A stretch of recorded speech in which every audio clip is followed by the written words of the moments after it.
ever feel like you're constantly dodging sniffles and coughs? Oh, tell me about it. It's like every time you turn on the news, there's a new variant or some superbug going around. Makes you want to just like hide away, Yeah. you know? Yeah. Yeah, for sure. And speaking of hiding away, Mm. you wouldn't believe this research that landed on our desks. Oh. It's about this nasal spray Okay. from Brigham and Women's Hospital. And get this, it's drug-free. Interesting. Drug-free, huh? Yeah, and they're claiming some pretty wild stuff.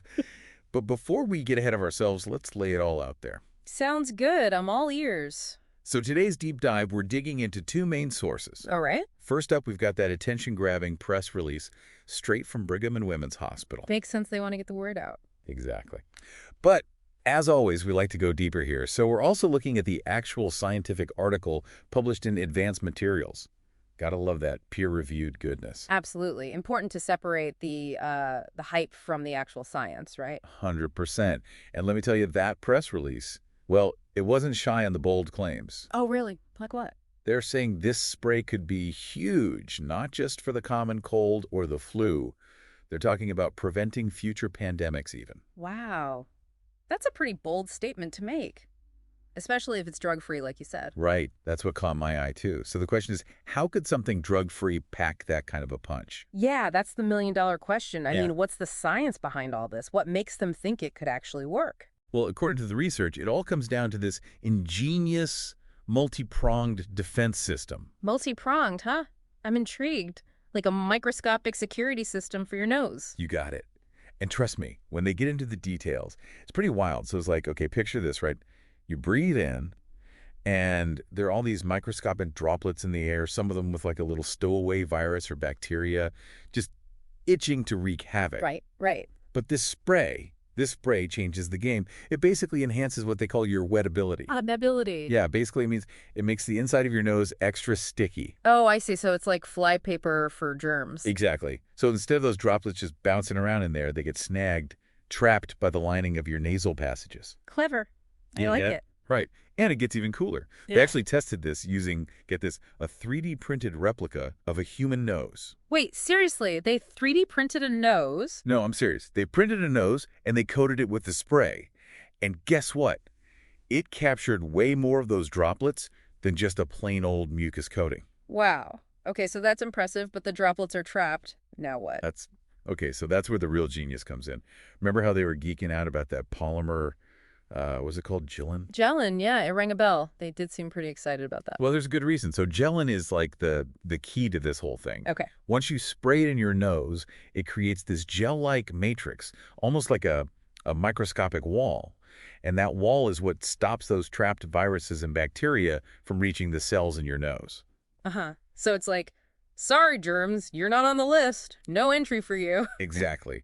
Which brings us to the coolest part, in my opinion, the third line of defense. Oh, there's more. Okay, lay it on me. So on top of everything else, this spray actually neutralizes the pathogens. What? No way. How does it do that? Get this, they uses different methods for viruses and bacteria, which I thought was really cool. Oh, wow, that is cool. What do they use? So for viruses, they use pectin. Pectin? Like what's in jam? Yep, the very same. Gotcha. Basically, pectin takes away the virus's ability to unlock and infect your cells. It's like taking away their key. Oh, that's fascinating. So what about bacteria then? Well, for bacteria, they use benzalkonium chloride, BKC for short. Oh, BKC, yeah, I've heard of that. That's in a lot of disinfectants, right?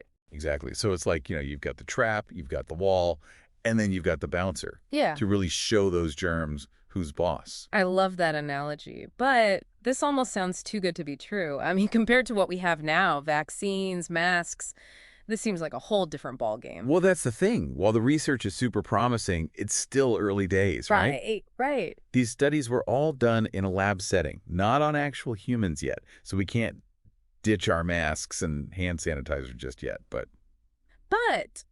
if it works as well in people as it does in those petri dishes, we could be talking about a major shift in how we deal with, well, everything from the common cold to much more serious stuff. I mean, just imagine, right? Go on. You're about to hop on a plane or head to a concert, go to the grocery store in the middle of flu season, you just hit them with the old nasal spray. All right. A little spritz for some peace of mind. I like the sound of that. Sign me up. Right. No more stressing about every cough and sneeze.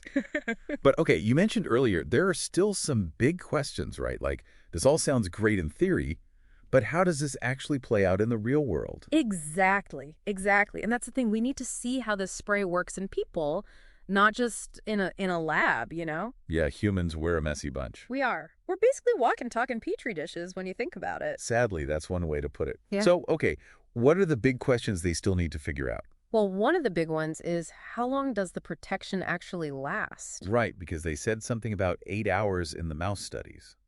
But that doesn't necessarily translate to humans, does it? Right. I mean, our noses, they're producing mucus all the time. Right. Mhm. It's like this natural cleaning system, which is good, but it could also mess with how long the spray actually stays put. Okay, so do you have to, like, reapply every few hours? Is this a once-a-day kind of thing? Yeah, that's what they got to figure out. And Yeah. then there's the whole long-term use question. Yeah. They keep saying drug-free, which sounds great on paper, Yeah. right? Yeah.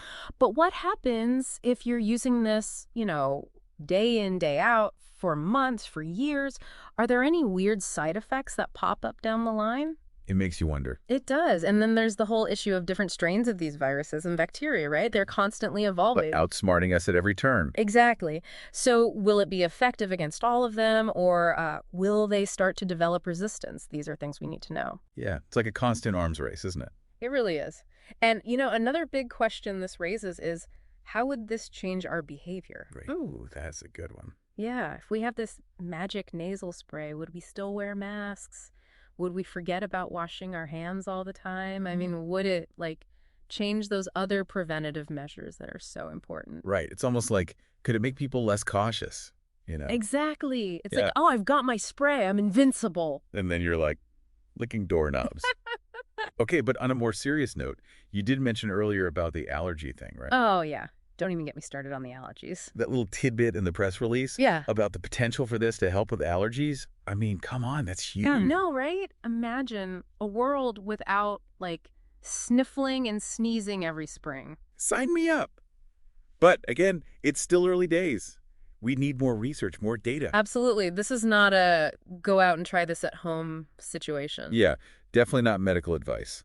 But you have to admit, it's pretty darn exciting. It is exciting. It really challenges the way we think about fighting infections, Right. Like we're so used to, okay, there's a problem, we throw a drug at it. And this is like, what if the answer is actually way simpler? Sometimes the most elegant solutions are the simplest ones. Yeah. Exactly.